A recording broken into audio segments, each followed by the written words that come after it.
The shot rang out, echoing across the chamber, before anyone thought to move.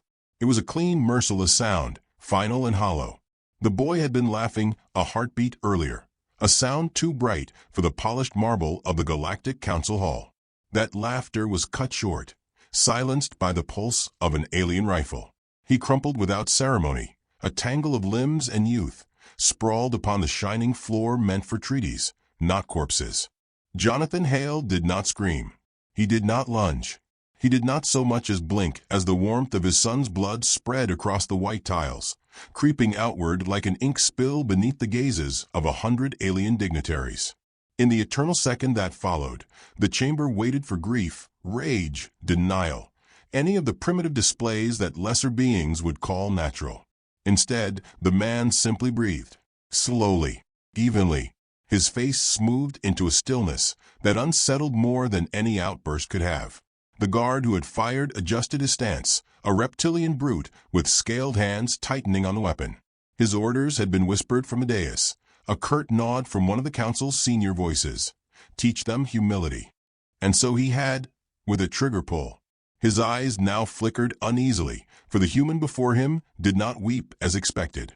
Mr. Hale, crooned an avian delegate, feathers trembling with self-importance. A regrettable accident. Children, so fragile, are they not? Perhaps this is a lesson best carried home. Jonathan's gaze shifted, not to the bird-like speaker, not to the guard, but to the small object that had rolled free from his boy's pocket. A scuffed leather ball, hand-stitched, its surface worn smooth from play. It stopped at his shoe, and only then did he move, bending with a deliberate grace to lift it. His thumb traced the seam, the way he had countless times when teaching his son how to throw. He straightened, slipping the ball into the inner pocket of his suit coat as though returning it to safekeeping. When he finally spoke, his voice was gentle, a low baritone trained in courtesy. An accident, you say? The words were neither question nor accusation, simply repeated back into the charged air like a mirror. Murmurs rippled through the chamber. Some aliens shifted in discomfort, others leaned forward in amusement. Fragile creatures, the humans, the council reminded themselves. So prone to sentiment, so poorly adapted for the rigors of the greater galaxy. Yet something in the humans' composure did not fit the pattern. I'll require, Hale continued, adjusting the cuffs of his immaculate black suit, an official apology for this unfortunate mishap. Written, signed, stamped with whatever seal you people revere these days. He smiled faintly, though the smile never touched his eyes. It's a small courtesy. My son had excellent penmanship. I'd like to see if yours measures up. The chamber erupted with overlapping voices. Some scoffed. Some chuckled at the human's absurdity. Others hissed their disapproval of the guard's rash action. The presiding counselor, a being of translucent skin whose veins glowed faintly with each word, lifted a hand for silence. You presume much, human. This council is not subject to the demands of primitives. You came here to beg for a place among the stars, and now you stand here issuing ultimatums. Jonathan tilted his head, considering the words as though tasting a wine before swallowing. Begging, he said softly, was never my trade. Negotiation, yes. Compromise, when it served both sides. But begging? No. My people don't much care for the posture of knees on stone. Your child is gone. Accept this truth and leave while we still permit it. The avian voice again, sharper now. Jonathan's eyes lifted to the speaker, calm as still water. You misunderstand, he said. You believe you've ended something here. In fact, you've only begun it. A nervous chuckle rippled through the assembly. One insectoid ambassador leaned toward another and clicked mandibles. Empty threat. He's cornered.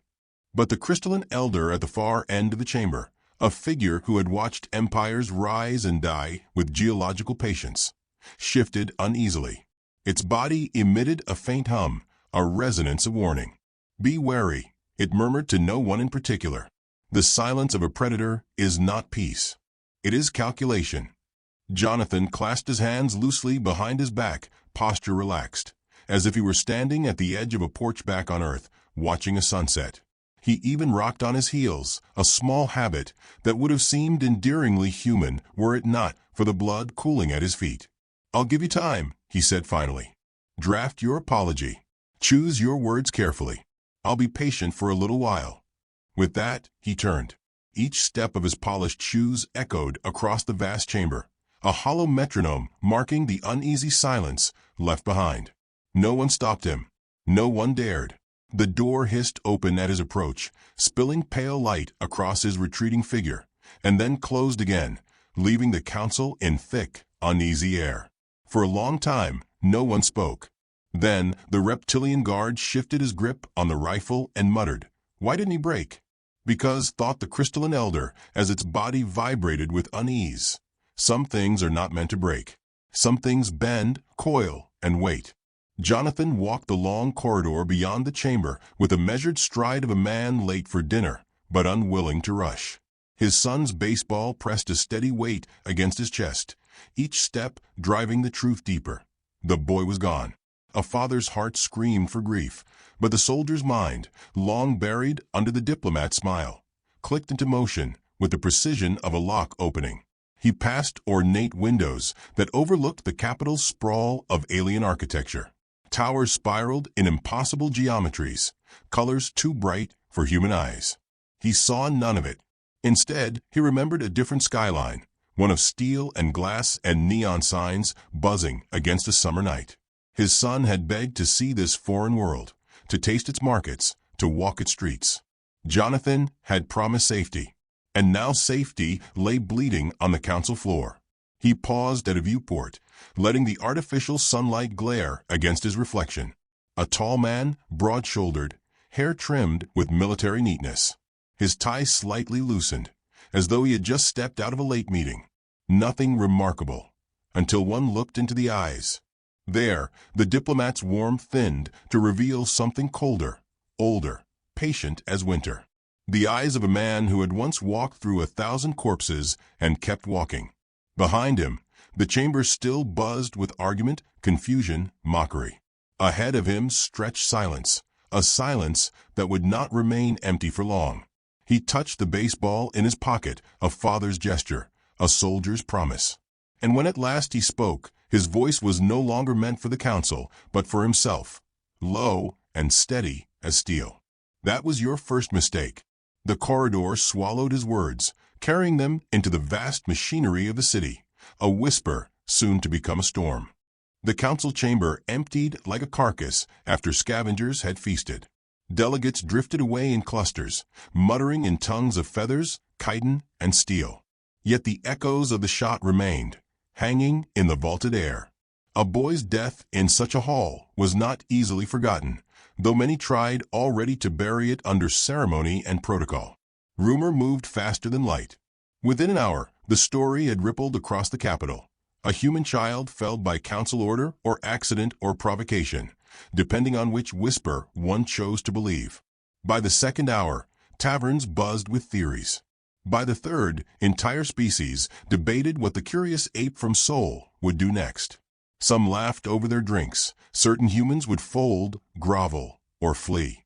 Others remembered fragments of old reports, battlefields smoldering on fringe worlds where human soldiers had once left their mark. In the private quarters of the council's avian delegate, a gaggle of lesser officials preened and cawed in nervous delight. "Fragile things, these humans," one chirped, polishing the rings around his eyes. "They bruise with a touch, shatter with a glare. He will return to his planet humbled." A younger aide, feathers still mottled with youth, hesitated. But his face, when the boy fell, he did not break. He did not grieve. The elder ruffled his wings dismissively. "That is their weakness, disguised as strength. They numb themselves, because true warriors would never carry grief in silence. It will consume him soon enough." The aide said nothing, but unease nested in his breast. Across the city, in a crystalline tower that sang faintly with every breeze, another conversation trembled through mineral tones. The crystalline elder, who had spoken in the chamber, now hummed low and sharp, a warning note. "We have stepped upon a fault line," it said to its kin. "The surface is smooth, but beneath is pressure enough to shatter worlds. Its kin resonated with skepticism. They are few. They are young. They are sentimental. Perhaps, the elder replied. But sentiment, when crushed, transmutes into vengeance. And vengeance is a stone rolling downhill. Meanwhile, in quieter quarters, Jonathan Hale sat at a simple desk provided for diplomatic guests. A lamp glowed overhead, casting amber across polished wood. Before him lay sheets of paper, real paper, fibers pressed and bound, a rare luxury in a galaxy of screens. He preferred the drag of pen on surface, the permanence of ink. Words committed in such a way carried weight. He wrote not to the council, but to old names stored in memory. Each letter was brief, stripped to the bone. Each phrase coated with histories only the recipients would recall. Pick up the bat. Bring the choir. Light the porch. A casual observer would dismiss them as folksy metaphors, scraps of human idiom with no military relevance. But those who received them would know, mobilize the strike fleet, awaken the Black Ops choir regiment, ignite the contingency protocols hidden for decades. Jonathan paused, tapping his pen against the rim of his chip diner mug. The coffee had gone cold, bitter on his tongue, but he drank anyway. He stared at the baseball resting on the desk beside the lamp, its stitches stark in the light. His hand lingered over it, a father's instinct warring with a predator's patience. Then he set it aside, folded another letter, and sealed it with wax. The walls carried whispers. Microphones embedded in the corners funneled every rustle, every breath, back to council intelligence. They would pore over his words, search for weapons hidden in the cadence. And they would find nothing, because the true weapons were not inked on paper, but written in the marrow of men waiting for his signal. Elsewhere in the capital, alien analysts pored over Earth culture in a frenzy of study. One insectoid scholar sat hunched before glowing screens, antennae twitching as it devoured human archives. It read of baseball leagues, of rivalries that split cities in two. It puzzled over barbecue competitions where entire communities gathered to perfect smoke and spice. It recoiled at headlines of Florida man and could not determine whether they were satire or proof of madness. They celebrate chaos, it whispered to itself. They enshrine unpredictability. Another file revealed a film, an old western, a man in a hat squaring off in the dust, waiting, until the other drew first. The scholar's mandibles clicked uneasily. They mythologized patience. They worshipped the strike delayed. Reports were carried back to the council, where they were largely ignored. Too much noise, too little threat. Yet not all dismissed them. A reptilian fleet commander, scarred from campaigns long past, read the same reports with narrowing eyes. He remembered fighting humans once, decades ago, on a forgotten moon. They had fought not for territory, not for glory, but for each other. When cornered, they had smiled with bloody teeth, as though the very act of being pressed to the edge gave them strength. He had survived only because retreat had been ordered. Now, as he scanned the report of the diplomat's silence, he felt the old, dread coil again. Back in his quarters, Jonathan rose and buttoned his jacket. The boy's death had carved something open inside him, but instead of spilling grief, it filled with clarity. He replayed the counselor's words in his mind, primitive, fragile, begging. The arrogance was almost artful in its blindness. They thought humanity an upstart child, barely worthy of notice. They had no idea they had placed their hands on the throat of a wolf and called it a lamb. That evening, he attended a reception hosted by the council. Chandeliers glowed above, alien delicacies lined tables. Laughter spilled across the hall. Diplomats of every shape and species mingled, pretending civility. Jonathan entered alone, nodded politely to those who met his eye, and drifted to the edge of the room where a bowl of salted nuts rested. He plucked a few, ate them casually, and sipped water from a glass too ornate for his taste. An insectoid delegate approached, all chittering mandibles and smug curiosity. "Mr. Hale," it rasped, "you are remarkably composed. Your people, do they not collapse under grief?" Jonathan chewed thoughtfully, swallowed, and offered the insect a peanut from the bowl. "Funny thing about collapse," he said. "Sometimes when a thing breaks, the pieces cut deeper than the hole ever did. Glass shard, you know. The insectoid stared, confused. Jonathan smiled warmly, as though sharing a harmless joke. He left the insect clutching the nut in silence, and moved on. By midnight, reports flowed through the Council's intelligence networks. Strange patterns in human communications. Signals bouncing between relay stations that should have been dormant. Outposts going dark without explanation. But when cross-referenced, the anomalies made no sense, forming no coherent strategy. Council analysts dismissed them as coincidence. Only the reptilian commander, reviewing the data alone in his quarters, recognized the shape of a net being cast. He remembered Earth idioms he had once studied. One came to mind now, chilling in its simplicity, waiting for the other shoe to drop. Meanwhile, Jonathan returned to his room, loosened his tie, and sat again at the desk. He read the last letter he had written, lips tightening at its brevity. Time to come home. It was not addressed to a person, but to something larger, older, a fleet held in reserve, a shadow arm of humanity never admitted to the Council. With a flick of his wrist, he sealed the letter and placed it beside the others. Soon, couriers would carry them outward, disguised in the normal traffic of diplomacy. Soon, silence would shift into movement. As he leaned back, exhaustion whispered at the edges of his mind. He closed his eyes and saw his son laughing, glove too large for his hand, running across a green field beneath an earth sky. The image burned, bright and fleeting.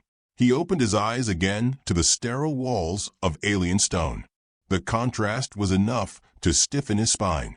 The city outside slept, towers glittering under the light of artificial moons. Within those towers, voices rose in debate, in speculation, in arrogance. Some believed the human was broken. Others feared he was coiling. None could agree.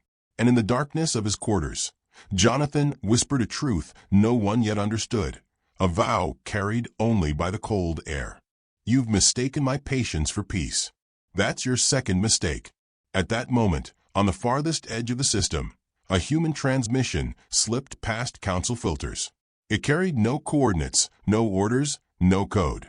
It carried only sound, a lullaby, sung by hundreds of voices in unison. The melody was gentle, almost tender, but its harmonies were disciplined, each note precise, as if rehearsed by soldiers rather than singers. The reptilian commander, listening alone in his quarters, felt his scales prickle. This is not a song, he muttered, dread sinking into his bones. This is formation. He looked to the stars beyond the viewport, and for the first time in years, he wished for retreat. The fleets moved first. Arrogance always moves first. On the dawn after the lullaby slipped across the stars, the Galactic Council issued a decree to contain the humans. Contain, a word chosen to avoid the nakedness of destroy. It sounded clinical, measured, reasonable. Behind it was nothing but fear wearing a mask of superiority. Orders flashed across channels, summoning warships to human colonies along the frontier. The Council meant to make a spectacle of power, to remind the young species of its supposed place. Jonathan Hale read the decree in silence. He sat at the same desk where his letters still rested, though most had already been sent. He held the parchment between steady fingers, eyes scanning each line. When he finished, he folded the decree neatly, set it aside, and picked up his coffee mug. The drink was lukewarm, bitter. He drank it anyway. He knew what would happen next, not in vague speculation, but in the sharp precision of a man who had rehearsed 1,000 contingencies in the quiet corners of his mind. The fleets would converge. They would circle human colonies like wolves around sheep. They would expect pleas, perhaps a few token shots fired in defiance. They would expect weakness. They would not expect the trap.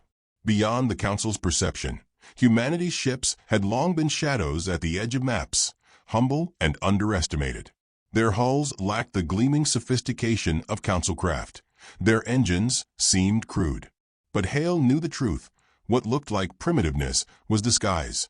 What seemed like slowness was restraint. Every bolt, every rivet, every line of code had been prepared for the inevitability of this day. In the crystalline tower, The elder hummed with rising unease as it felt the weight of the fleets leaving port. "The ground trembles," it intoned. "They believe they march across stone, yet it is glass beneath their feet." Its kin ignored the warning, celebrating the show of strength. They would regret the deafness. The first encounter came at Delta 9, a mining outpost orbiting a barren moon. 20 alien warships dropped from slipspace, surrounding the human station. The commander sent a broadcast: "Surrender your installations. Abandon your claim. Resist and be annihilated." No reply came. The warships advanced, energy cannons humming. But as they prepared to fire, something subtle shifted in the silence. A low tone, almost a hum, resonated through their comm systems. At first dismissed as interference, then noticed for its uncanny rhythm. A human voice followed, not raised in anger, but carried on melody. A hymn, sung in unison by unseen voices. The fleet faltered, and then the outpost's lights flared to life. From the barren moon shadow, ships emerged. Not gleaming, not grand, angular, scarred, built for war, not for parade. They moved with terrifying coordination, as though each vessel were a finger of a single hand. Before the alien fleet could adjust, the trap closed. Missiles streaked in silence, carving arcs of fire through space. Electronic warfare blinded sensors. Human ships darted where they should not have been able to go, cutting lines, severing formations. The hymn never ceased, woven through the comms, haunting. The battle lasted 12 minutes. 12 minutes, and 20 council warships burned. The human losses numbered 2. The survivors fled into slipspace, carrying with them the horror of what they had seen. Humans did not fight like prey. They fought like predators, wearing patience as armor. The report arrived at the council chamber before the embers cooled. Delegates erupted in disbelief. Impossible. Fabrication. Trickery. But the reptilian commander, who had once fought humans, knew better. His scales prickled as he hissed, "It begins." That evening, the council held another session, a storm of voices colliding beneath vaulted ceilings. Jonathan Hale was there, seated with the poise of a man at a dinner party rather than a war council. He cracked a peanut between his fingers, chewed, and listened to their panic with polite detachment. "You are destabilizing the galaxy," cried an amphibious delegate. "Your kind must accept boundaries, or all will collapse." Jonathan dabbed his lips with a napkin, then set it aside. "Funny thing about boundaries," he said lightly. "Draw them too close, and people get jumpy. Step across them, though," he shrugged. "Well, you just saw what happens. Do you threaten us with extinction?" His eyes twinkled, but his voice remained smooth. "Oh no, extinction is such an ugly word. I prefer adjustment. My people are very good at adjusting." A nervous laugh rippled, though no one could tell if he had meant humor or warning. While the chamber argued, reports continued to flood in. Fleets vanished in sectors thought secure. Colonies fortified themselves, only to find human saboteurs already embedded in their systems. Entire supply lines collapsed overnight. The council had expected a skirmish. Instead, they found themselves ensnared in a net woven long before the boy had ever set foot in their hall. Jonathan knew they still did not understand. To them, war was theater, ships arrayed in grand formations, clashes of honor and spectacle.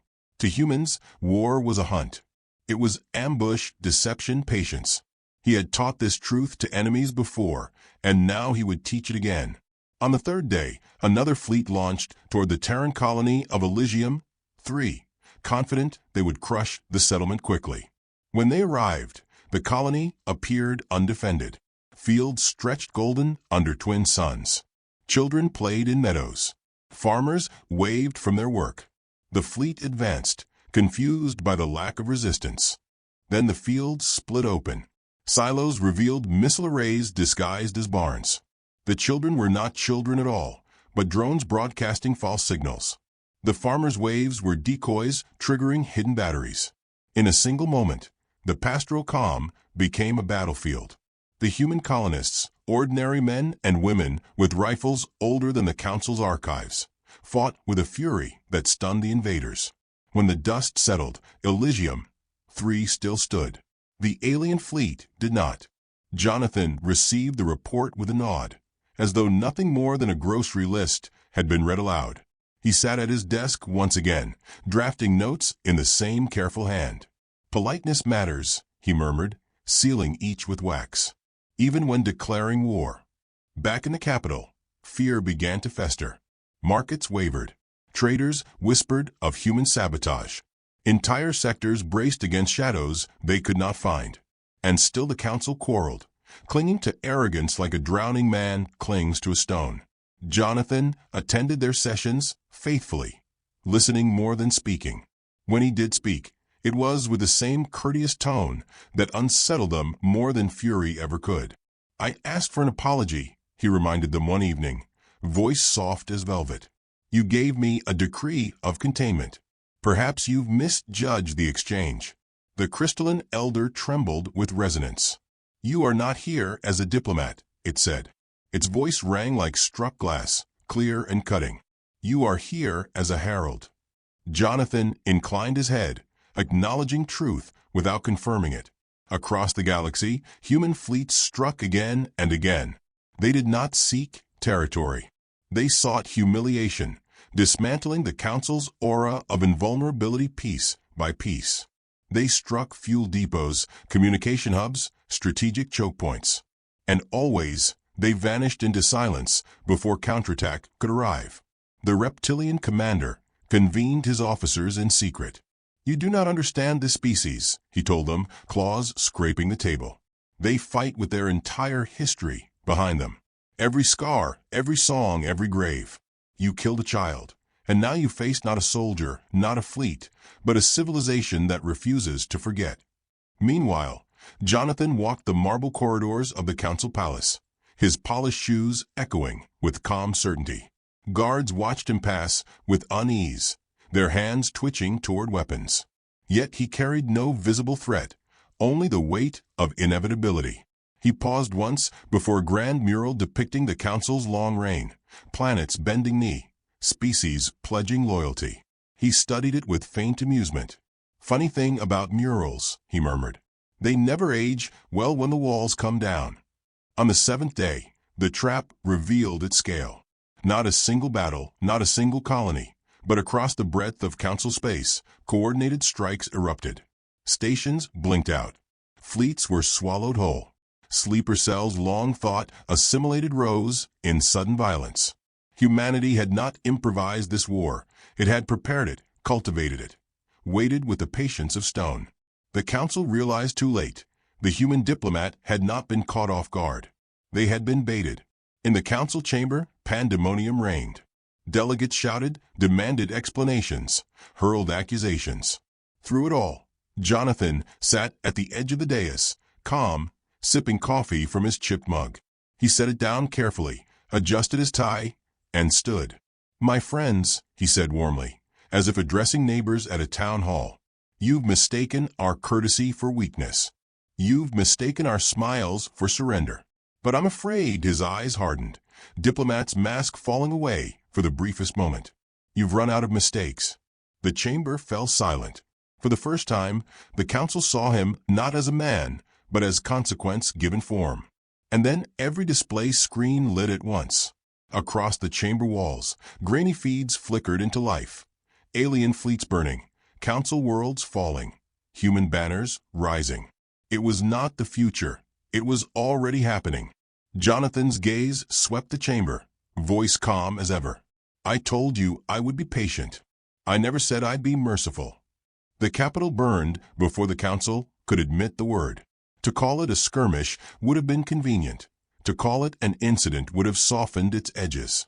But outside the palace walls, towers cracked in half under the pressure of orbital strikes, streets filled with smoke, and the proud skyline of the council's homeworld shuddered like glass under a hammer.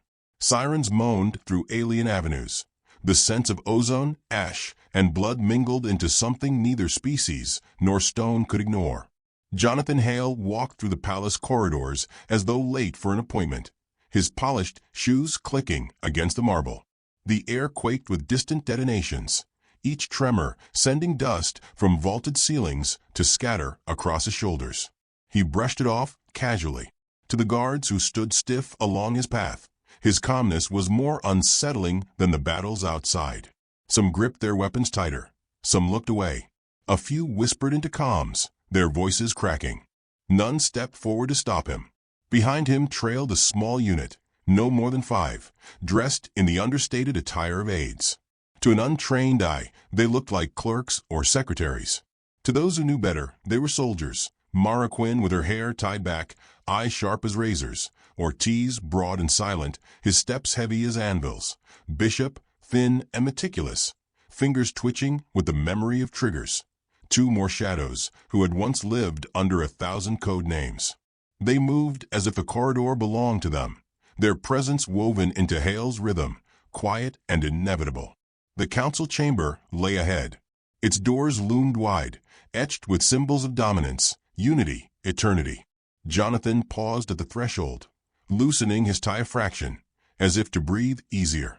He glanced back once at his team. No words passed between them, yet an understanding flared. There would be no return to diplomacy. He pushed the doors open. Inside, chaos reigned. Delegates screamed in their native tongues, their voices colliding like storms. Feathers flew, scales rattled. Crystalline bodies pulsed with agitated light. Holograms displayed fleets collapsing, colonies in flames, transmissions cut short by static. The galaxy's supposed center of order had unraveled into panic. And then they saw him, one man in a black suit, carrying the stillness of a storm's eye. The presiding counselor rose, translucent skin flickering with internal fire. You dare walk into this chamber while your people wage slaughter across the stars. Jonathan's reply was soft, almost courteous. I warned you I'd need time to draft my response. Consider the draft submitted. Guards moved first. 4 rushed forward, weapons raised. Jonathan did not signal, did not break stride. His aide stepped outward in fluid precision. Mara's blade whispered across the throat of one. Ortiz crushed another's weapon arm before driving him into the ground. Bishop shot twice, each bolt finding a heart. The 4th guard hesitated at the sight of his fellows falling, and Jonathan simply took his weapon from his hands with a polite nod, as if borrowing a pen. The chamber froze. Delegates who had ruled for centuries sat rigid, prey before the predator they had mistaken for lamb. You misunderstand the nature of mercy, Jonathan said, pacing to the center of the chamber.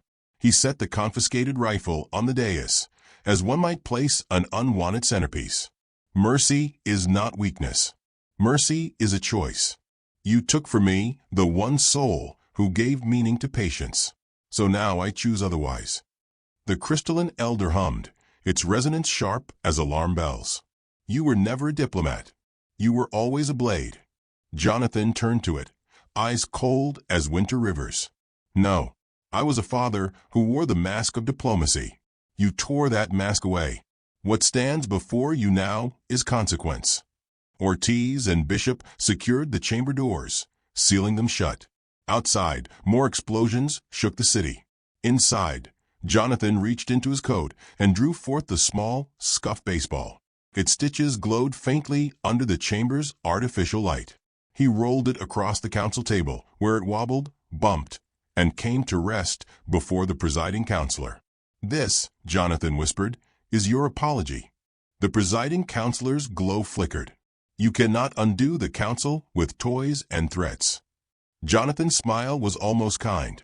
You still think this is about undoing? He raised his gaze to sweep the chamber. This is about unveiling. You have ruled through arrogance, convinced no one would dare challenge your order. We allowed that belief because it suited us. We smiled, we nodded, we learned your games. All the while we prepared. He gestured, and the chamber screens shifted from burning fleets to a new feed, the silhouette of a ship unlike any other, emerging from slipspace. Its hull was vast, its design brutal in simplicity. Along its flank, stenciled letters gleamed in human script. Mother of Vengeance. A ripple of dread passed through the council. The ship dwarfed anything in their registries, a vessel hidden beyond their maps, built in silence, birthed in secrecy. Its weapons arrays bristled like teeth, its hangars swarmed with smaller ships poised like claws. Jonathan's voice dropped to a hush. "We named her for what you created when you murdered my son. The mother of vengeance carries not just my grief, but the wrath of a species that remembers every slight carved into its bones." Outside, the ship unleashed its fury.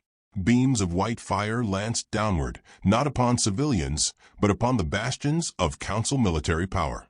Orbital defenses crumbled in sheets of molten light. Command centers vanished in silence.